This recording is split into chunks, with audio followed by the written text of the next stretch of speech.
Thank you, Senator. And now I'd like to call on Mr. Armstead of the 2014 Congressional Black Caucus Veterans Braintrust Award.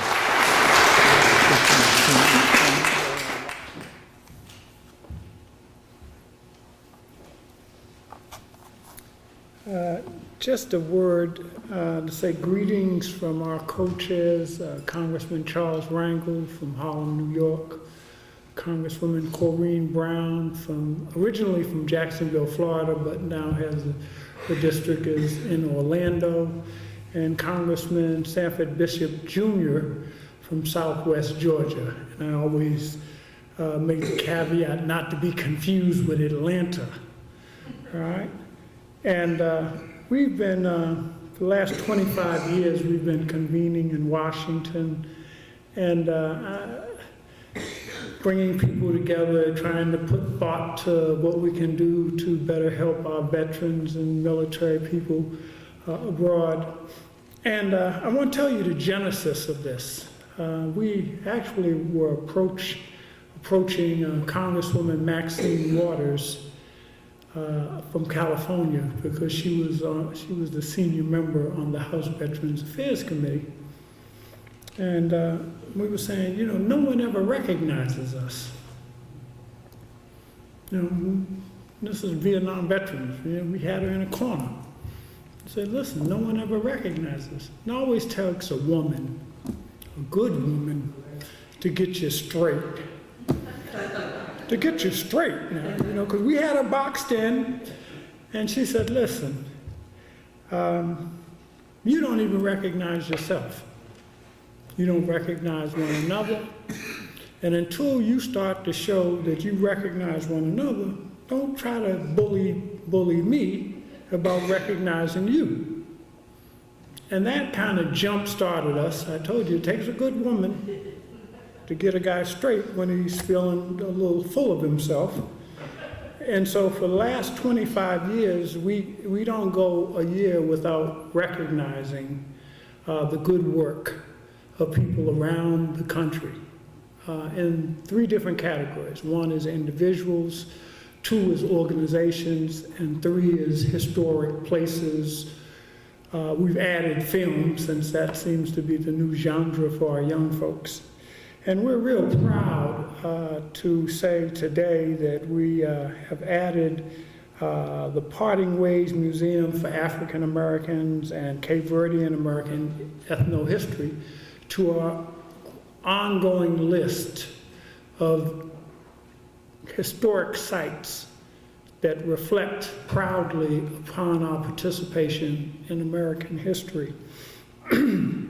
Now, Congressman Rangel is fond of saying that African Americans have fought in every war that America has, both domestically and abroad, right, from the beginning to the end.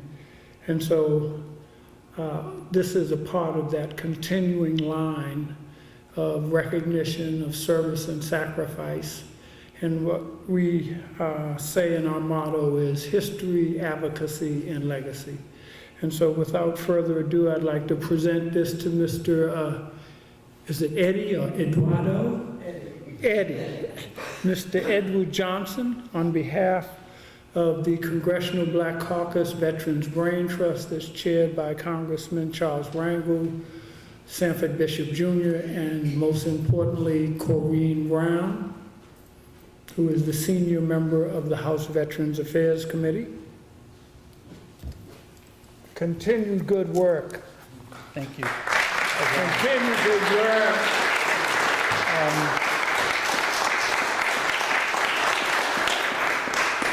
Will Mr. Wayne Musa Barboza come forward as well?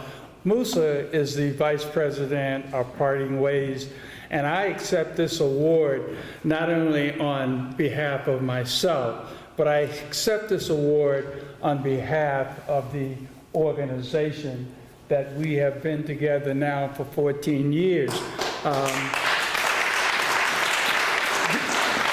Before leaving the podium, State Senator Vinny deMacedo said something that was extremely important.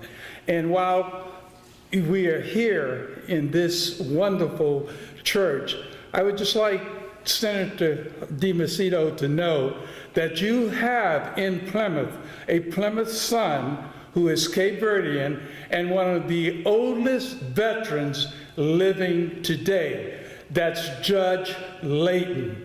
Judge Layton lives on Long Pond.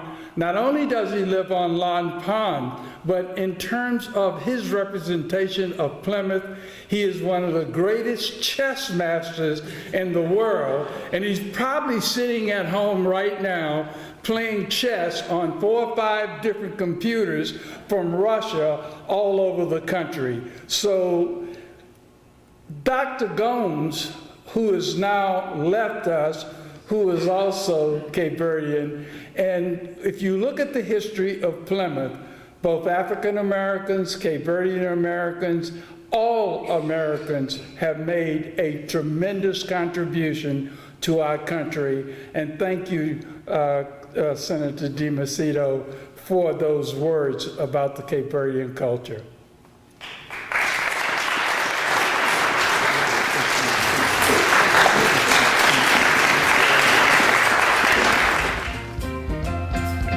Thank you very much. Now, I'll call on Erik Andrade for special poetry reading. To be and what to be, that is the question. Whether it is nobler in the mind to resist the present state of mind in which you exist, or simply to persist to be, either way he is me, but who would I rather be, and who would I rather see?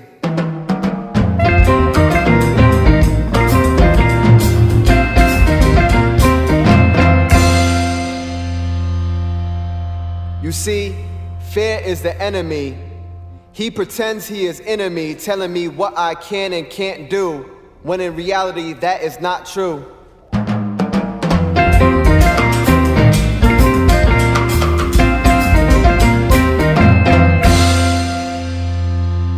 So stop worrying and go, quench your soul's desire by putting out fear's fire and learning to be what you'll always be, the creator of your own reality.